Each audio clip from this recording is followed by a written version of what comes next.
भला हुआ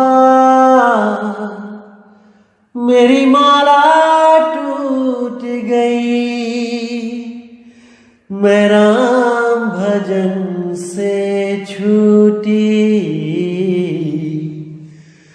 भला हुआ मेरी माला टूट गई, मैं राम भजन से छूटी। मेरे सिर से टली बला, भला हुआ मेरी माला टूट गई, मैं राम भजन से छूटी। मैं राम भजन से छूटी। नमस्कार मेरे प्यारे भाइयों, मेरे परमात्मा के प्यारे जीव हंसों।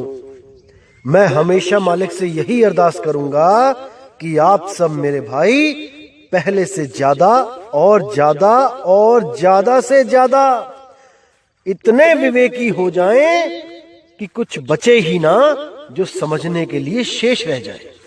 मैं यही अरदास करूंगा मालिक से। और बहुत खुशी की बात है कि आप सब विवेकी होते भी जा रहे हो और सत्य को समझ के असत्य को त्यागने में देर नहीं लगा रहे। बहुत खुशी की बात है, बहुत अच्छी बात है कि अब आप स्वयं से ही सत्य असत्य का निर्णय करना सीख गए हो। बहुत ही खुशी की बात है। और जो मेरे भाई अभी भी उस लेवल तक नहीं पहुंच पा रहे हैं, अभी भी सत्य असत्य का निर्णय नहीं कर पा रहे हैं, वो भी बिल्कुल चिंता ना करें। परमात्मा उन पे भी बख्शिश करेगा, दया करेगा, उनको भी विवेक प्रदान करेगा। वो भी एक दिन सत्य सत्य का निर्णय करने में सक्षम होंगे। आप बिल्कुल चिंता ना करें। एक बार नहीं समझ में आता, 2 बार सुनिए, 3 बार, 5 बार, 10 बार सुनिए, जरूर समझ में आएगा। क्योंकि ऐसे ऐसे मेरे भाई हैं जो शुरू में मुझे बहुत गलत बोलते थे, बहुत ज्यादा, क्योंकि वो समझ नहीं पा रहे थे मैं कहना क्या चाहता हूं। लेकिन धीरे धीरे धीरे कर करके, धीरे धीरे सुनते सुनते सुनते उनके अंदर ऐसा विवेक जगा कि आज वही भाई अपनी गलती की माफी मांगते हैं और बोलते हैं कि अब हमें हर चीज समझ में आ रही है। आपके बोलने से पहले ही हम समझ जाते हैं कि आप क्या बोलने वाले हो। देखो बंदी छोड़ की कैसी दया है। तो मेरे भाई सब पे होगी, लेकिन सही से मन लगाकर एकाग्रता से इस ज्ञान को समझने की कोशिश करो। क्योंकि इंसान जन्म केवल और केवल यही समझने के लिए मिला है कि इस 84 को तोड़ा कैसे जाए।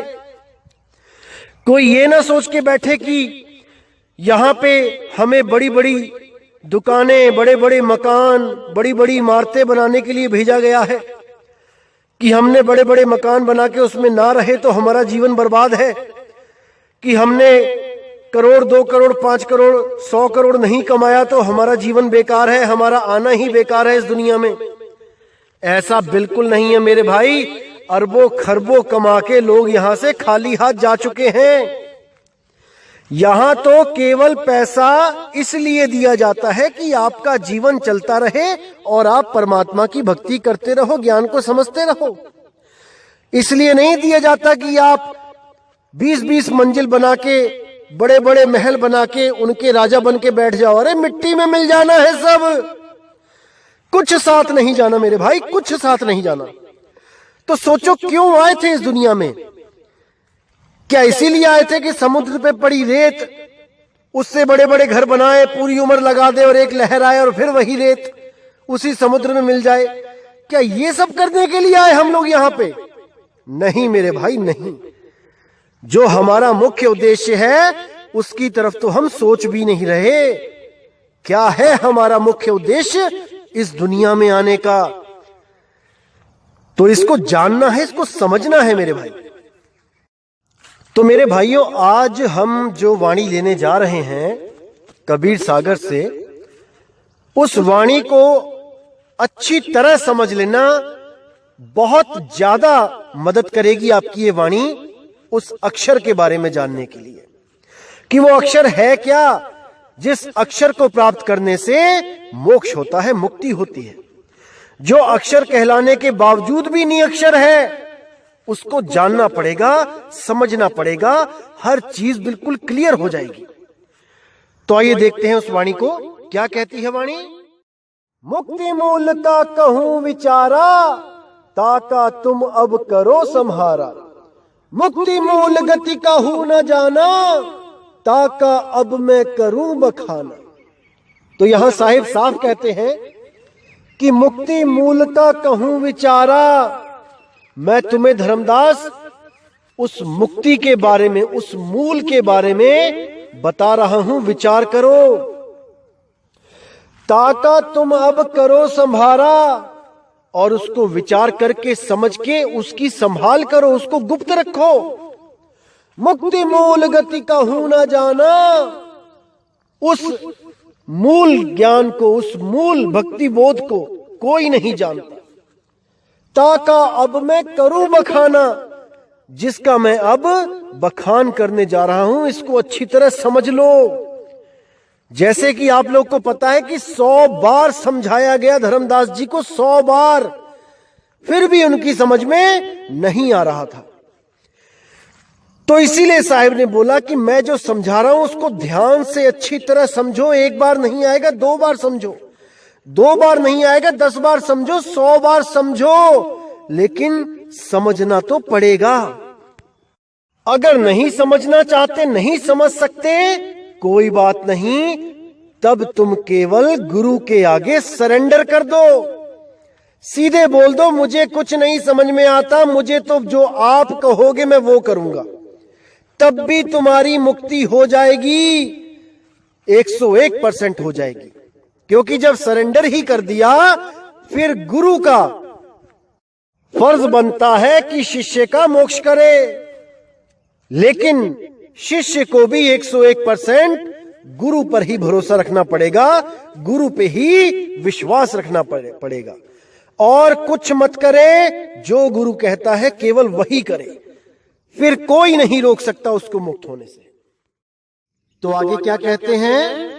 मुक्ति मूल अक्षर है एका, धर्मदासता का गहुटे का। जो अक्षर सो उतरा भव पारा, सो अक्षर अक्षर से न्यारा। अब यहां बिल्कुल क्लियर कर दिया कि मुक्ति मूल अक्षर है एका। वो अक्षर अविनाशी, वो मुक्ति का मूल है, मूल। उस एक अक्षर को जाने बिना कोई मुक्त नहीं हो सकता। धर्मदास ताका गहूं टेका। हे धर्मदास, उसी की बात बताने, उसी एक अक्षर को बताने मैं इस दुनिया में आया हूं। उसी एक अक्षर को बता के दूसरे अक्षर से मुक्ति दिलवाने आया हूं। इसीलिए साहिब ने बोला, कहे कबीर अक्षर दो भाख, होगा खसम तो लेगा राख। ऐसा गुरु ढूंढ लो जो 2 अक्षरों का भेद आपको अच्छी तरह समझा दे। उनमें से इस अक्षर को ग्रहण करवा दे जो अविनाशी अक्षर है, और जो 52 अक्षर है उसको छुड़वा दे। इसीलिए मदन साहिब ने बोला, सोई गुरु पूरा कहावे, 2 अक्षर का भेद बतावे। एक छुड़ावे एक लखावे, तब प्राणी निज घर को जावे। इसी के लिए बाबा नानक जी ने बोला, जे तू पढ़िया पंडित, बिन 2 अक्षर 2 नामा, प्रणवत नानक एक लंगाए, जे कर सच समामा। अगर तू सत्य में समाना चाहता है तो ऐसा गुरु धारण कर ले पंडित, जो 2 अक्षरों को जानता है, 2 नामों को जानता है। एक सत्य नाम, एक असत्य नाम, एक 52 अक्षर, एक आदि अक्षर। असत्य नाम को छुड़वा के सत्य नाम से तेरा कनेक्शन जोड़ दे। 52 अक्षरों को छुड़वा के उस आदि अक्षर का ज्ञान तुझे दे दे, तब तो तेरी मुक्ति है पंडित, नहीं तो पोथी पढ़ पढ़ जग मुआ, भयो न पंडित कोई। तेरी वही हालत हो जाएगी कि सारी उम्र पढ़ता भी रहा और अंत समय कुछ हाथ भी ना आया, सारे उम्र नाम जपता भी रहा, अंत समय कुछ हाथ ना आया। इसीलिए गरीबदास जी ने बोला, एक नाम को जानकर दूजा दे बहाए, तीरथ व्रत जप तप नहीं सतगुरु शरण समाए। कि हे जीव, एक नाम को जान ले और दूजे को बहा दे, बहा, किसी नदी में किसी नाले में बहा दे।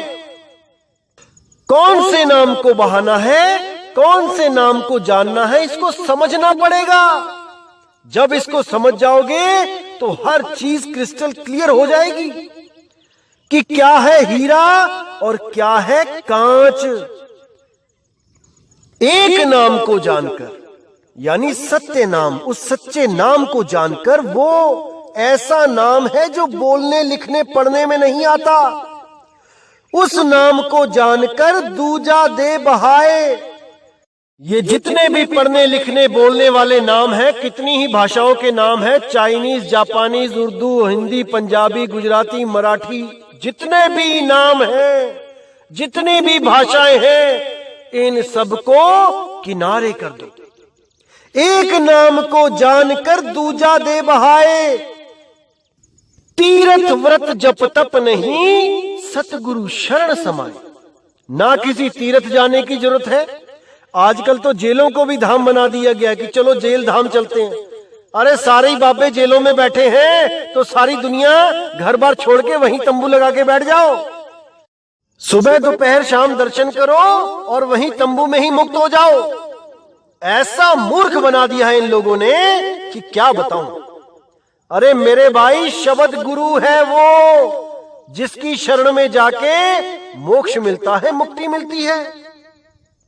ना कि ये जेलों में बैठे हुए भगवान लोग ये आपको मुक्तियां देंगे। अरे इनकी तो अपनी मुक्ति नहीं हो रही, आपको मुक्त कहां से करेंगे। अपनी मुक्ति के लिए अच्छे से अच्छा वकील करके बैठे हैं, करोड़ों रुपए देके, वही मुक्त नहीं करवा पा रहे हैं। तुम्हारी मुक्ति कौन करवाएगा मेरे भाई, कौन करवाएगा। अभी भी समझ लो, जान लो, शब्द गुरु से प्रेम कर लो। शब्द गुरु के बिना कोई नहीं है जो तुम्हारी फरियाद सुने। वो इतना दयाल है कि वो गर्भ तक में तुम्हारी रक्षा करता है। समझ जाओ इस बात को मेरे भाई, समझ जाओ। नहीं तो अगर ये बाबे जेलों में ही समाप्त हो गए, वहीं पे प्राण त्याग दिया, तो इन्हीं जेलों को 4 धाम घोषित कर दिया जाएगा। फिर 4 धाम इन्हीं जेलों के चक्कर लगा के पूरे किए जाएंगे। निकल जाओ इस पाखंडवाद से मेरे भाई, निकल जाओ। ये सब कहानियों में ही अच्छा लगता है कि एक जज ने परमात्मा के सच्चे भगत को सजा देना चाहा और उसने जितनी बार कागज पे लिखा कि इसको फांसी दे दो, वहां पे अक्षर अपने आप बदल गए कि इसको बाइज्जत बरी कर दो। ये सब वहां होता है मेरे भाई जहां समर्थ गुरु होता है। अरे यहां पर तो जजों को छींक तक नहीं आई, जुकाम तक नहीं हुआ, अक्षर बदलने की तो बहुत दूर की बात है। क्यों नहीं समझते आप लोग इस पाखंडवाद को। इससे बाहर आ जाओ, सत्य कुछ और है जो आपको दिखाया नहीं जा रहा है। अब सत्य को दिखाया जा रहा है तो आप लोग समझने को तैयार नहीं हो। अच्छी तरह समझ लो मेरे भाई कि किसी भी ज्ञान के साथ पक्षपात नहीं करना चाहिए। अरे सबका हुक्का लीजिए, सांचा शब्द निहार, और पक्षपात मत कीजिए, कहे कबीर विचार।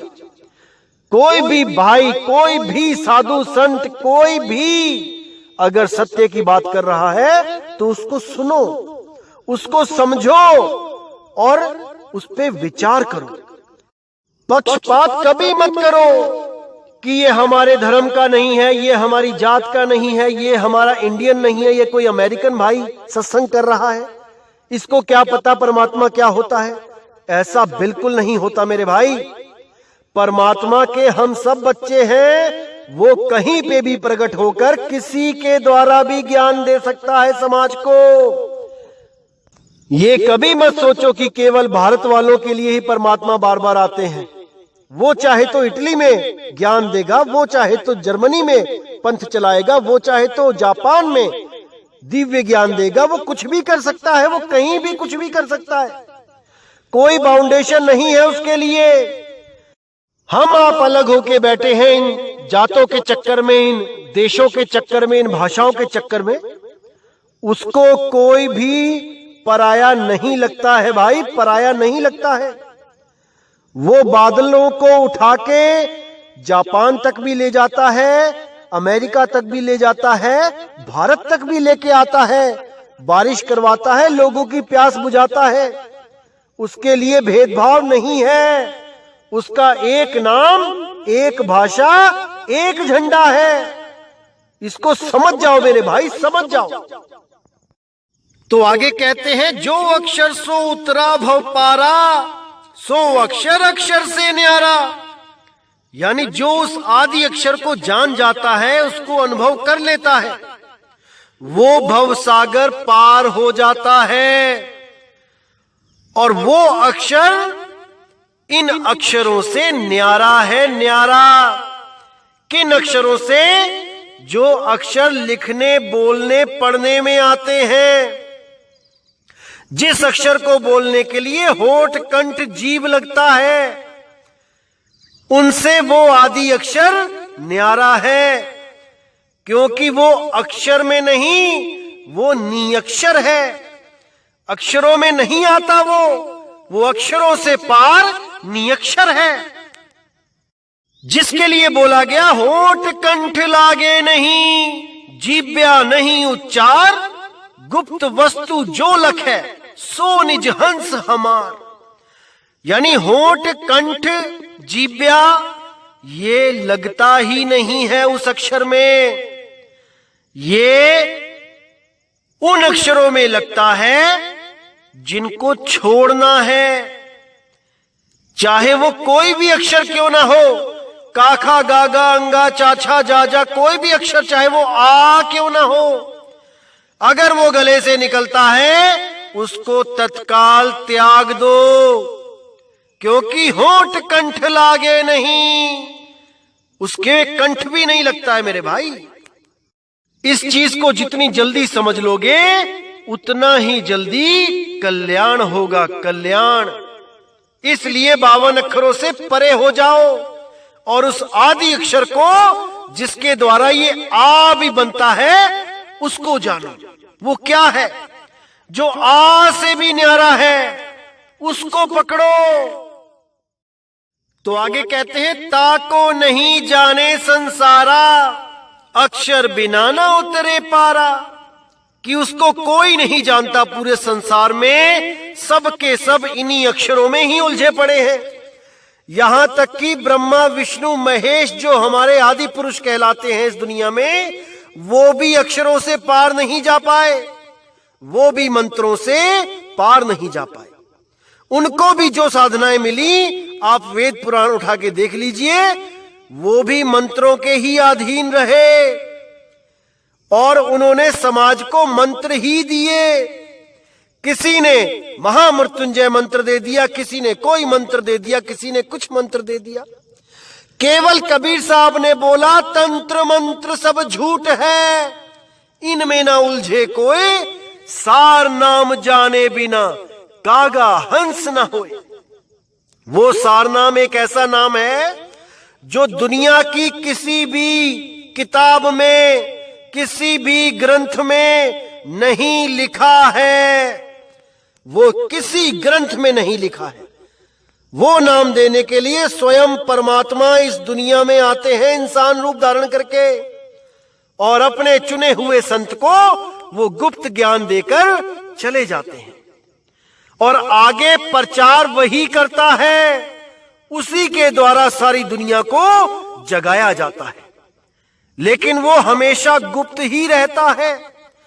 वो कभी इस मान बढ़ाई में नहीं आता कि उसको परमात्मा ने इस दुनिया में भेजा है। वो हमेशा शांत रहता है।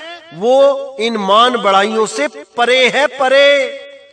वो कभी चीख चीख के नहीं बोलता कि मैं ही वो हूं, जिसको परमात्मा ने यहां भेजा है। समझ जाओ मेरे भाई, इस बात को समझ जाओ।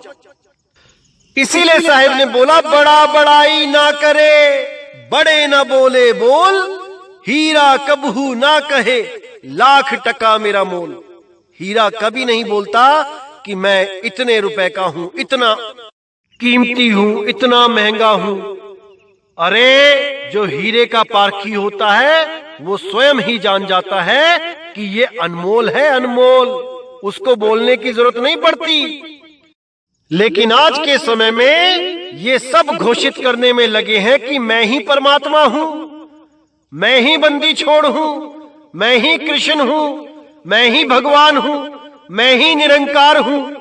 ये सब के सब केवल भ्रमित करने के लिए इस दुनिया में आए हैं।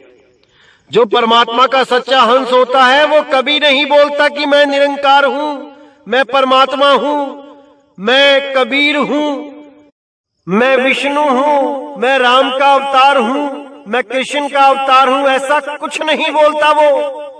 और जो भी ऐसा बोल दे, समझ जाना मेरे भाई कि आपको मूर्ख बनाने के लिए वो इस दुनिया में आया है, केवल आपका शोषण करने के लिए।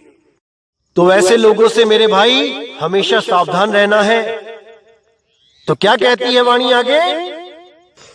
ताको नहीं जाने संसारा, अक्षर बिना न उतरे पारा।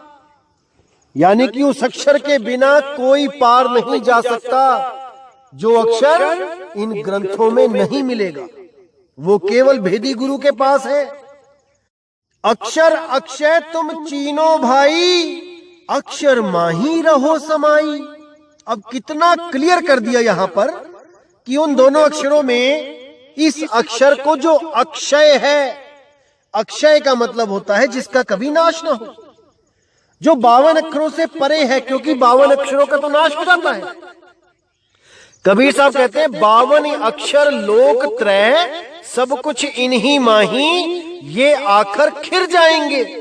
उन्होंने साफ बोल दिया कि ये नष्ट हो जाएंगे सारे। वो आखिर इनमें नहीं। वो कौन सा अक्षर है? वो ये वाला अक्षर है। अक्षर अक्षय तुम चीनो भाई, उसको चीन लो, उसको जपना नहीं है, चीनना है। अक्षर अक्षय तुम चीनो भाई, अक्षर माही रहो समाई। यानी उस आदि अक्षर में अपनी सुरती को रमा दो, उसमें समा जाओ। अगर एक बार उसमें समा गए तो तुम्हें काल नहीं पकड़ पाएगा।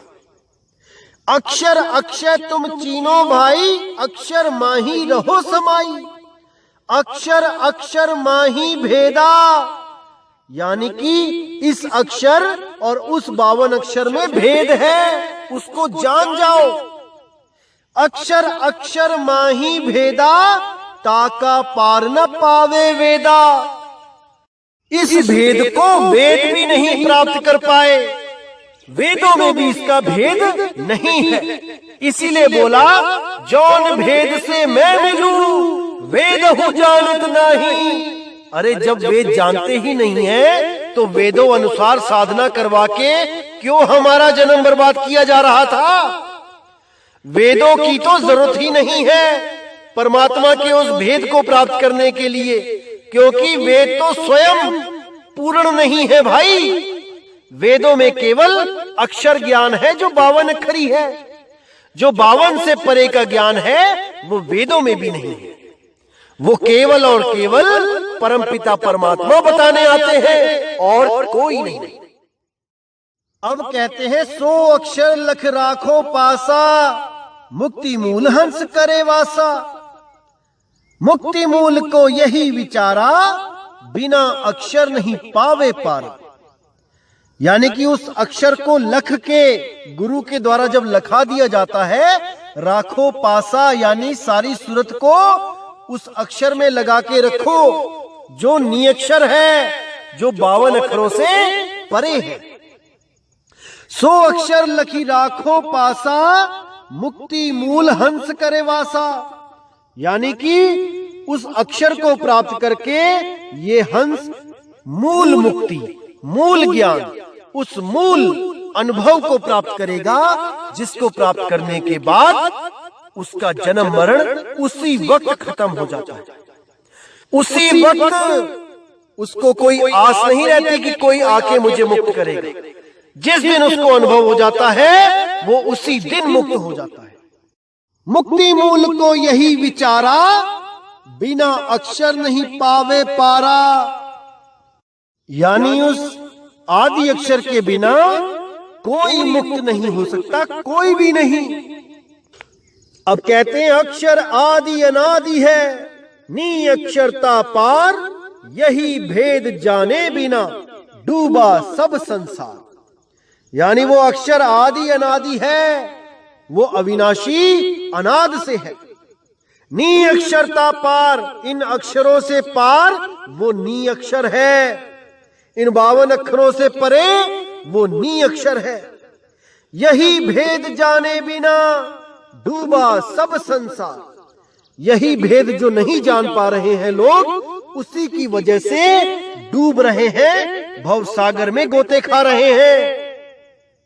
अगर वो जान जाए कि इन 52 अक्षरों से परे एक ऐसा अक्षर है जो नी अक्षर है, नी तत्व है, निज नाम है, तो मेरे भाई कोई ऐसा ना रहेगा जो भव बंधन से पार ना हो। सबके सब इस 84 को छोड़ के हमेशा के लिए परमात्मा स्वरूप में स्थित हो जाएंगे। अपने आत्म स्वरूप को प्राप्त करके हमेशा के लिए बंधन मुक्त हो जाएंगे। लेकिन उसके लिए केवल और केवल भेदी गुरु की जरूरत पड़ती है, उसकी शरण की जरूरत पड़ती है। भेदी गुरु की शरण में जाके तन मन धन अर्पण करके उसके कहे पर चलो, तो ऐसा कोई नहीं रहेगा जो इसी जन्म मरण में धक्के खाए। सबके सब पार होंगे मेरे भाई, सबके सब पार होंगे। क्योंकि बंदी छोड़ यही चाहता है कि आप पहले ज्ञान को समझ लो, फिर उस पे अमल करो और अनुभव ज्ञान की प्राप्ति करके इन सब बंधनों को तोड़ के सदा सदा के लिए मुक्त हो जाओ, मुक्त। और इस मुक्ति के लिए सबसे पहले अपने आप को तैयार करो, प्रिपेयर करो कि जब भी भक्ति करूंगा निस्वार्थ भक्ति करूंगा। कभी इसलिए भक्ति नहीं करूंगा कि मुझे इस दुनिया का कोई पदार्थ चाहिए। अरे वो खुद जानता है तुम्हें क्या चाहिए, मांगने की जरूरत नहीं है। बिन बोलिया सब कुछ जानदा, किस आगे कीजे अरदास। किसके आगे अरदास करोगे? वो घट घट की पट पट की जाने, उसको सब पता है कि तुम्हें क्या चाहिए, कब चाहिए। तुम्हारे मांगने पर वो कुछ नहीं देने वाला, क्योंकि तुम्हें तो मांगना भी नहीं आता। कितने लोग ऐसी चीजें मांग लेते हैं जो आगे चल के उनके नाश का कारण बनता है। इसीलिए वो केवल वही देता है जो तुम्हारे भले के लिए है, केवल वही बख्शिश करता है। इसलिए मांगो मत, उसके देने पर विश्वास रखो कि वो तुम्हें क्या दे रहा है। जो भी तुम्हें दे रहा है तुम्हारे भले के लिए है, तुम्हारा भला ही होगा उसमें। अगर तुम मांगोगे तो जरूर आगे चल के कोई ना कोई ऐसी प्रॉब्लम क्रिएट होगी कि उस मांगी हुई चीज के द्वारा ही आपको महाकष्ट आएगा।